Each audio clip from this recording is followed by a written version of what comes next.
All right, get your Bibles open to Titus 2. Titus chapter 2. I imagine we'll finish Titus 2 today, and then, Lord willing, Kevin will pick up next week in Titus 3. We talked a good bit last week about Titus 2. Real quick, remind me of some of the themes that we talked about last week from Titus 2. What do you remember? Go ahead. The only thing it talks about for younger men is to be self-controlled. Yeah. What the chapter is, by and large, are different commandments given to different groups of people: older men, older women, servants or slaves. And it is fascinating that the only commandment given to young men is to be self-controlled. Now, do you remember why I claimed that was probably the reason last week?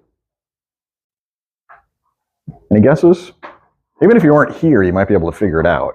Because they were self-controlled. It's so common. I mean, again, if a young man, let's imagine a guy 16, 18, even up to 25, and you know how our culture is going, that you've got these guys that are like in their 40s still in their parents' basement playing video games and that sort of thing.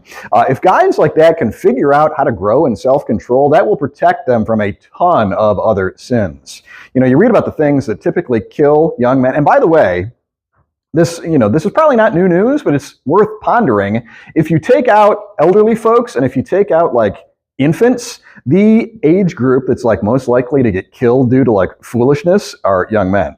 It's like jumping off roofs and just doing crazy stuff and drinking and driving. And so if they can learn to develop self-control, that will protect them from a whole lot of other sins. And it always grabbed my attention that this was the only virtue that was commended in this particular passage. Now, when you put the whole Bible together, obviously there's other things that the entire Bible teaches.